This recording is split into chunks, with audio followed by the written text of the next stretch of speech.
আসসালামু আলাইকুম বন্ধুরা, কেমন আছেন সবাই? আশা করি সবাই ভালো আছেন, সুস্থ আছেন। আলহামদুলিল্লাহ আমরাও খুব ভালো আছি, সুস্থ আছি। সোনালী রান্নাঘর উইথ ভিলেজ ফুড চ্যানেলে আপনাদের প্রত্যেককে স্বাগত জানাই।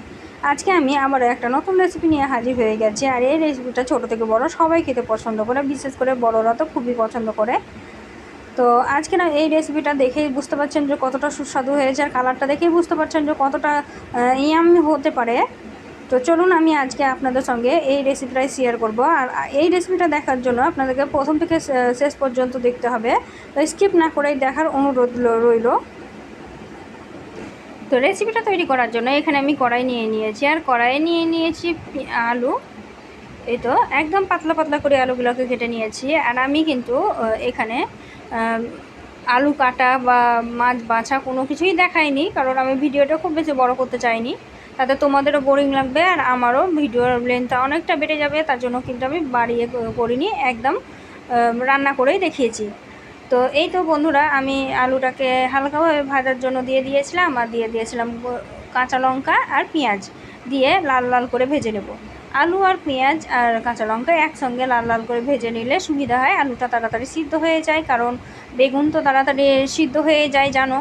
তো তার জন্য আলুটা আগে থেকে দিয়ে ভালোভাবে লাল লাল করে ভেজে নিলাম। তারপরে এবারে দিয়ে দিলাম বেগুনগুলোকে কিন্তু আমি অনেক পাতলা পাতলা করে কেটেছিলাম, যেহেতু এটা আমি বেশি জল দিব না, একদম চটচটি রেসিপি করব, তার জন্যই কিন্তু আমি এখানে বেগুনটাকে একদম পাতলা পাতলা করে কেটে নিয়েছি। এতে করে দেখতেও সুন্দর লাগবে আর ঘেঁটে যাবে না। আর মোটা মোটা বেগুন হলে কিন্তু নাড়াচাড়া করতে গেলে ঘেঁটে যায়। তো এই তো দেখতেই পাচ্ছ আমি এখন নাড়াচাড়া করে বেগুন সহ ভেজে নিচ্ছি। তো বেগুন আলু আর পেঁয়াজ সব লাল লাল করে ভেজে নিয়েছি, দেখেই বুঝতে পারছো। এই তো আমি ভালোভাবে কাছ থেকে দেখিয়ে নিয়ে দিলাম, দেখো। তো এখন আমি শুকনো লঙ্কা হলুদ সব কিছু মিশিয়ে দেব। তো প্রথমেই দিয়ে দিলাম হলুদ গুঁড়ো, আর সব কিছু কিন্তু অল্প পরিমাণে দিতে হবে। এটা যেহেতু ঝোল হবে না, চচ্চড়ি হবে, তাই অল্প পরিমাণে সব কিছু দিতে হবে, কারণ চচ্চড়িতে সব কিছু একটু অল্পই লাগে।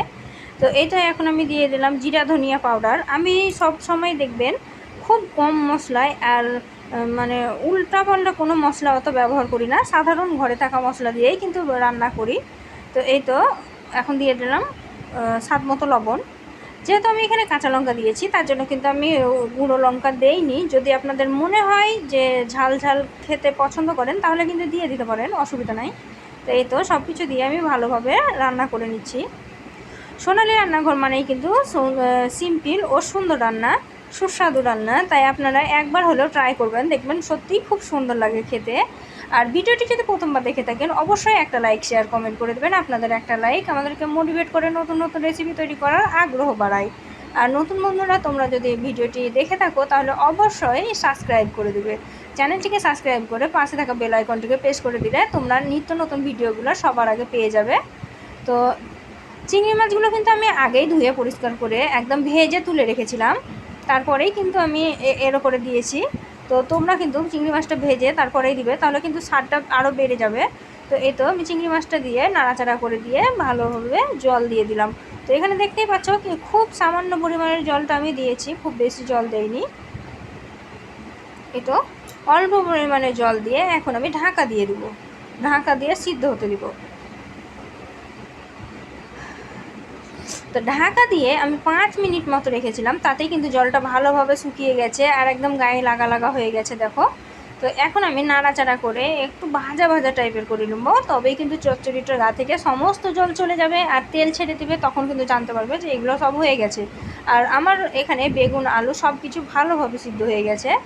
আর এভাবে যদি তৈরি করো তাহলে কিন্তু খুবই সুস্বাদু হয়, আর গরম গরম ভাতের সঙ্গে সঙ্গে এই একটা তরকারি দিয়েই ভাত খাওয়া হয়ে যাবে, যদি শুকনো শুকনো ভাত খেতে পছন্দ করে তাহলে।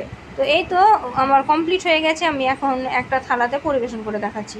তো তার জন্য আমি একটা প্লেট নিয়ে নিয়েছি, দেখুন। আর এই প্লেটের মধ্যে নিয়ে দেখাচ্ছি আপনাদেরকে। তো এখানে দেখেই বুঝতে পারছেন যে এটা কতটা ঝরঝরা হয়েছে, একদম চচ্চড়িটা এইরকম পারফেক্ট হবে তবে কিন্তু ভালো লাগবে খেতে। আর চচ্চড়ি করতে গিয়ে অনেকেই কিন্তু পুড়িয়ে ফেলে, কিন্তু পুড়িয়ে কিন্তু তখন চচ্চড়িটা খেতে ভালো লাগে না, তিতো তিতো একটা ভাব লাগে। তো এইভাবেই চচ্চড়িটা তৈরি করতে হবে, তাহলেই কিন্তু বেশি সুন্দর লাগবে, একবারে টেস্টি টেস্টি।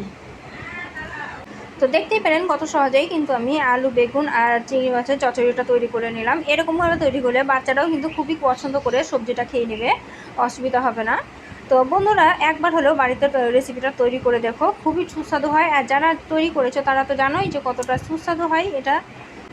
এতক্ষণ পর্যন্ত যারা আমার ভিডিওটা দেখছো তাদেরকে অসংখ্য ধন্যবাদ, আর যারা নতুন এসেছো তাদেরকেও কিন্তু অসংখ্য ধন্যবাদ। আজকে এই পর্যন্তই, দেখা হবে অন্য কোনো রেসিপি নিয়ে অন্য কোনো ভিডিওতে। ততক্ষণ সবাই ভালো থাকবেন, সুস্থ থাকবেন, আর আমার জন্য একটু দোয়া করবেন। খোদা হাফিজ।